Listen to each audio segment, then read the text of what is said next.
What I'm going to tell you in this video is a lot of information and things you probably didn't know, so stick around. All right, so you've probably seen all the hype online about 2024 Harley-Davidson models, the Road Glide CVO ST, your regular Road Glide, your regular Street Glide, of course, the regular CVO models. There's a lot of stuff going on. In this video, we're going to focus strictly on the Road Glide CVO ST. But with that said, I just have to reference the other models. At the end of the day, what I'm simply trying to do is arm you, the consumer, with as much information about these bikes that I can. And armed with that information, you can then make your own decision on which bike is right for you. And a lot of what I'm about to tell you may just change your mind.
So before we head out on the Las Vegas Motor Speedway on this 2024 Harley Road Glide CVO ST, we need to take some time and first put things into perspective. That way we can better understand the existence of this new model.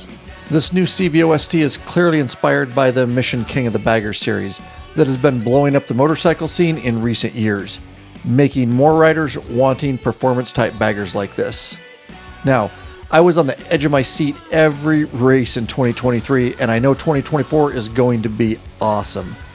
And we're just around the corner of the season start, so if you haven't followed these races, make it a priority for this year. Trust me, you will not be disappointed. Now, over the past year, I've made public predictions, or heck, maybe I just wished for, that Harley was working on a secret race-inspired performance bagger that would perform well on the street, but could also be taken on a track on the weekend for some hobbyist fun to further the sport of bagger racing. And my prediction came true, or did it, with the release of the 2024 Road Glide CVO ST. And that's exactly what I needed to figure out. Is this bike everything I imagined? How would it perform on the track? Is this bike for everyday riders? And would I be buying this bike? So I headed out from the snow and bone-chilling temps here in eastern Washington state to sunny, warm Las Vegas, Nevada to ride this race-inspired machine Harley-Davidson created at the Las Vegas Motor Speedway. So hang on tight, as I have a ton to go over with you. And please, leave your comments below on what you think about this new bike from Harley or with any questions. I always look forward to reading them, and I know Harley reps often read them too. All right, we have officially made it to the Las Vegas Motor Speedway. Road Glide CVO ST. You like that white? I do, but you know what? Look at that paint in the sun right now. I know, dude. Yeah, you ready to ride? Let's do it, baby. Yeah. So I did pick the Raven Metallic for my first ride here on the track. A lot of stuff going on. I'm going to get to all that in the video. That new seat looks legit. A lot of back support I'm noticing right away. Mount this bad boy. Oh yeah. Out on the track we go. Alright, and so they're just kind of showing us the lines on this track. Right now we're taking it slow. They started us in sport mode. This has got 3 modes. Also got track mode and track mode plus, which we'll get to. And although there's a lot of different riding abilities down here, you know, I have trained on fast track. I'm pretty blessed as a police motorcycle instructor to get to do that. But we're not going to be going crazy fast today, but nonetheless, you'll see me in protective gear. It's just kind of a rule I follow. I've got Kevlar jeans on, protective riding shoes, and coat, my climb jacket, and a bunch of other gear. I'll link to it all in the description below if you wonder what I use. This is easy peasy, of course. Low speed drills are my forte here. They're just practicing some lower speed U-turns, friction zone, all that. Pretty wide actually. Again, all different levels down here. So later this afternoon we will be running track mode and track mode plus. That's what I'm really curious in, but this is a good warm-up.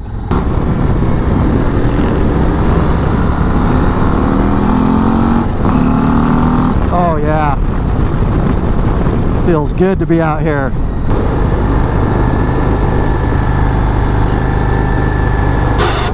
Oh yeah, some scrape action there.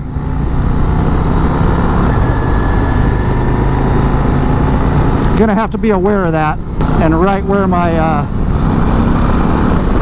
lean angle, the edge of it there. So you can see they're just kind of leapfrogging us, and then you'll be right behind the instructor, which is Travis Wyman right now. And I just want to say I'm very thankful to Harley for bringing me down here, get to be on this track and to get access so I can really describe these bikes to you guys and what they're all about. So it's just amazing is what I'm saying to be out here, and I'm so thankful. Another low speed maneuver, and they're putting their foot down, and definitely no feet down when you're doing these drills. We'll just lock it up.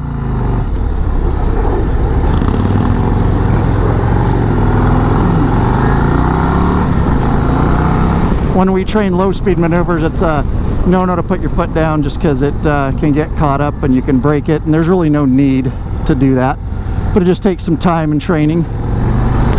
You should be able to bar lock these bikes and just crank them around in 360 circles.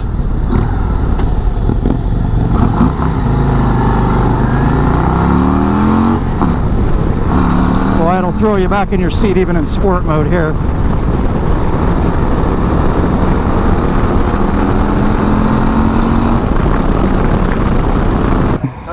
Awesome, bro. Freaking awesome. Love it. All right, so we're getting back out of the track. You'll notice in the lower left-hand corner, we are in track mode. That's the purple, and then when we go in plus, there'll be a plus by it. But we're kind of progressively building here, so to speak. And as we get on the track here, obviously we're not going high speed here, like I say, but at least enough to understand the different modes. We'll just bar lock it up super wide, super wide.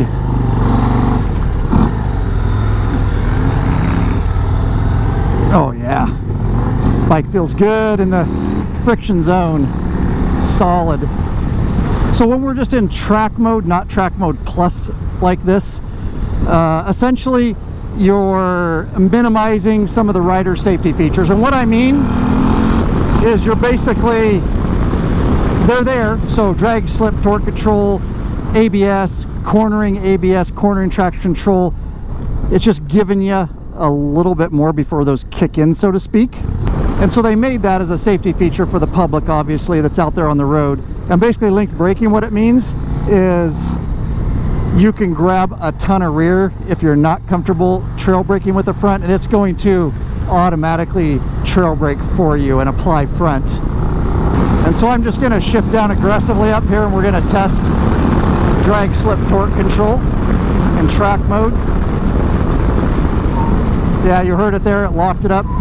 Yeah, but compared to sport mode, it lets me slide a little bit more, which obviously is a nice thing if you're going, you know, hot into a corner instead of that really abrupt, you know, where it's kicking in and locking your tire up really abruptly and trying to slow you down. So it definitely changed things there.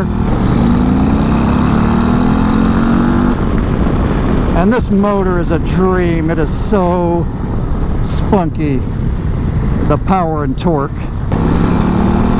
And so running the Milwaukee 8 121 cubic inch non-VVT in this, there's reasons for that. It's got a bigger intake, higher flow intake, and it's got a cam, and so it actually has more horsepower and torque than the 121 VVT on the regular CVOs. So let's put things into context a bit. Harley did not go with the variable valve timing on this motor, and honestly, my first reaction at launch was to question why. Well, spending time with engineers at the track, I soon understand why that choice was made. You see, this 121 Milwaukee 8 motor produces 127 horsepower and 145 foot-pounds of torque. And that's 12 more horsepower and 6 more foot-pounds of torque than the VVT version of this motor on the regular CVO models. And without the complication of VVT internally, upgrading and tuning this motor becomes much more feasible for those that want even more performance. This bike was made for race-inspired high performance, and they are able to tune a motor like this for such. Although VVT is an amazing rider experience, it's geared more towards smoothness and touring, and not necessarily for ultimate high power performance. Also, you should understand that this non-VVT 121 motor is a high revving engine. With its peak horsepower at 4,900 RPM, peak torque at 4,000 RPM, and a redline at 5,900 RPM, my track time on it confirmed that this motor truly comes alive at those high RPMs. And for the true experience of this motor, you're going to be running a gear lower than on a base model Milwaukee 8 motor. And that's something you need to heavily consider if you're buying this bike and what you're actually buying it for. But we'll talk more about that a bit later. All right, so getting back on the track here, you'll see in the lower left corner, Track Mode Plus. So this is it. It's everything. And this Track Mode Plus was designed along with input from factory team racer Kyle Wyman. So that's pretty cool. And definitely in Track Mode Plus, I'm finding, obviously it changes power delivery, engine braking, traction control, cornering, traction control, ABS, all that kind of stuff. I definitely like the feel.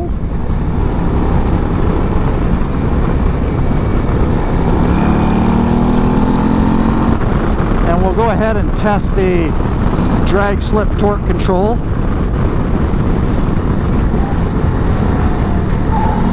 Yeah, it feels about the same as regular track mode. I'm able to slide it when downshifting aggressively, and it feels nice.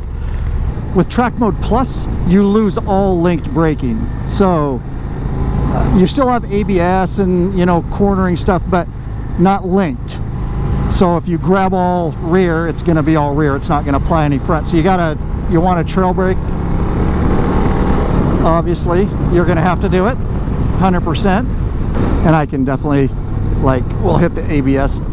So that's all rear right there. But you still got ABS, just not linked.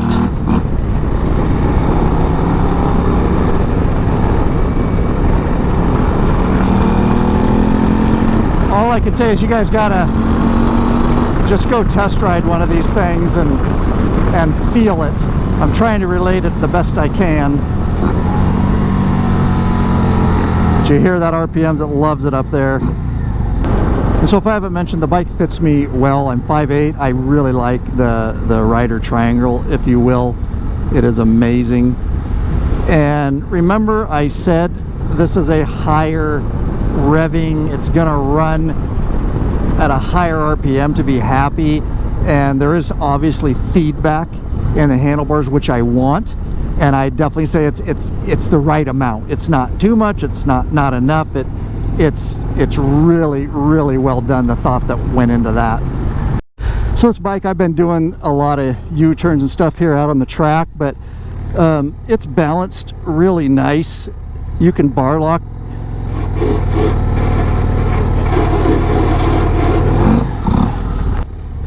We got Rob, be the boss of your motorcycle right here. We'll play bar lock 360 chase here, but it's really nice. You can really transition it right over. And I'll show you guys, we're up, you know, almost 5,900. That's right.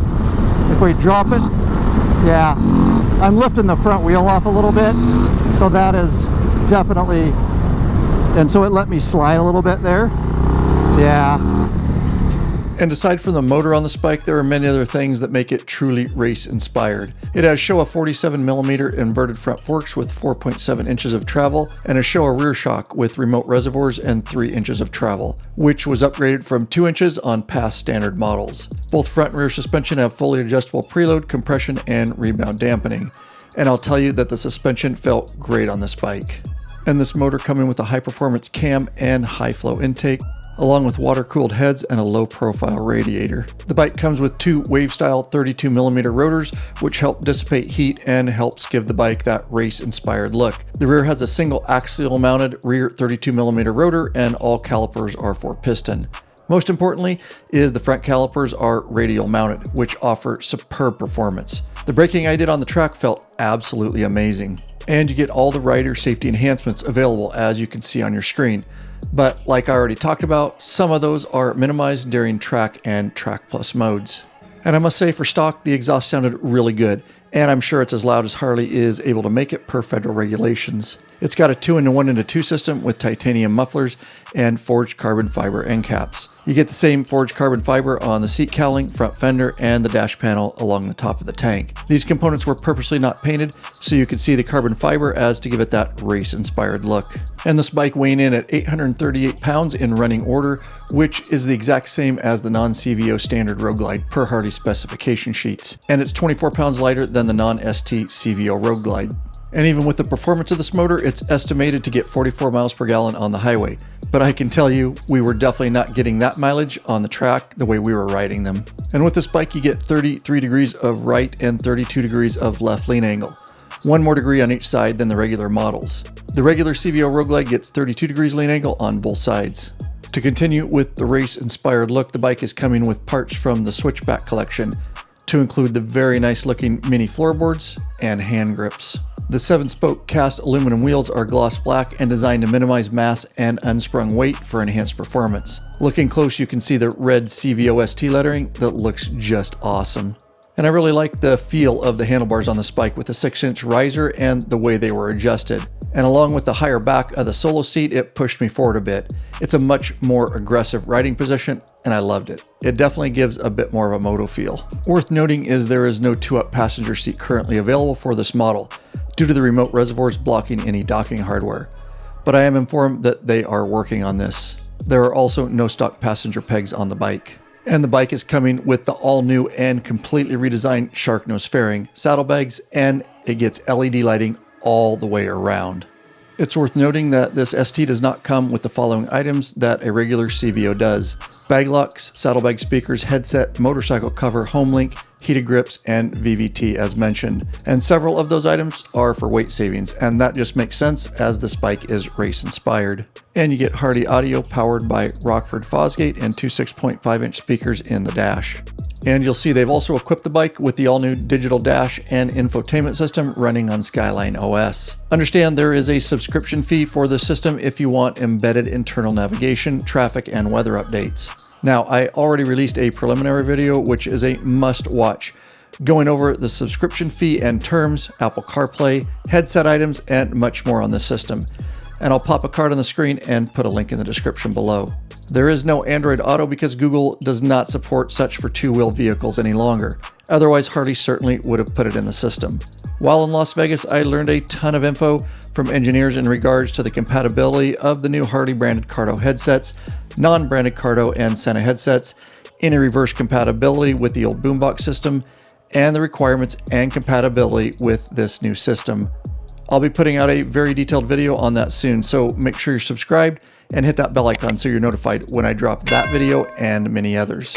I'm also working closely with my Harley rep to get a bike with this new dash system for longer term, so I can really dive into the system for you, understand it, and ultimately share that information with riders. So stay tuned for that on this channel. And with that said, although I'm so thankful and very blessed to get one day with this bike, my thoughts and opinions are based on a limited time with it.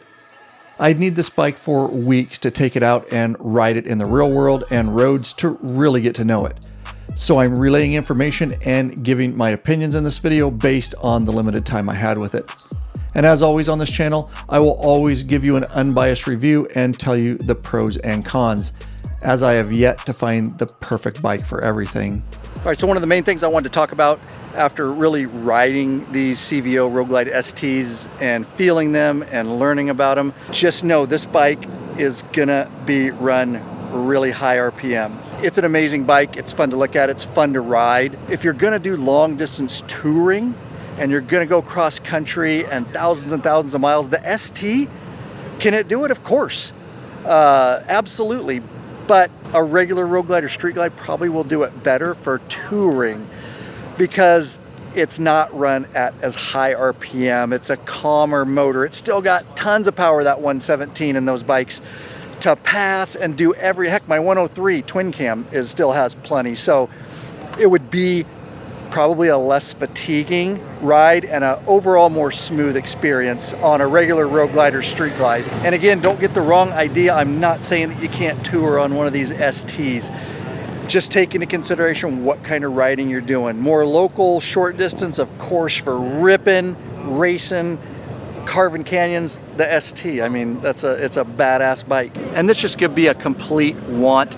And honestly, you know, we make a lot of predictions and we say a lot of things, and you know, Harley does a lot of market research and they have to make bikes that are actually going to sell to the consumer. So, you know, me personally, and in a selfish way, you know, I love this bike. It is amazing for carving the corners. But with that said, again, selfishly, it has 33 degrees lean angle right, 32 left, 1 degree more than like the regular road glide and street glide. And obviously, if you're really, you know, my prediction was that it was going to come out and be so race inspired, something that an amateur could take out on the track. You could certainly take this out, but you're still lacking some of that lean angle, so it's somewhere in between. With that said, of course, selfishly, you know, it does have the mini floorboards on it, and that's cool, so you don't drag them as quick, but I was still dragging out on the track, obviously. It would be really cool, and again, this is just a want and something to think about, but if they could engineer something where they could take the floorboards off and it could also have mid controls, so on track day or wherever you are, you could get those controls up, and then obviously when you're touring you could have the floorboards. Again, the engineers are probably cringing at me for saying that, but I think that would be cool, because that is one thing, is it just could use more lean angle. But again, for regular riders and out on the street, you're not going to have to worry about it. All right, and to get even more nitpicky, and I want to preface this by saying Harley has to take into account, you know, pricing of bikes, and the more stuff they add, the more expensive that gets. We can go down that rabbit trail. But I do wish that Harley would put electronically adjustable suspension on these bikes. I'm super stoked that the front is preload, rebound, and compression, and the rear is the same. You can adjust it, and that's a step in the right direction for sure. I hope in the future that the electronically adjustable within that digital dash is coming. And the following day in Vegas, I test rode and reviewed the standard 2024 Street Glide and Road Glide models as we rode through Valley of Fire National Park and Lake Mead. And you can bet I have a ton of information about those bikes. So stay tuned and subscribe to get those videos when they release. You say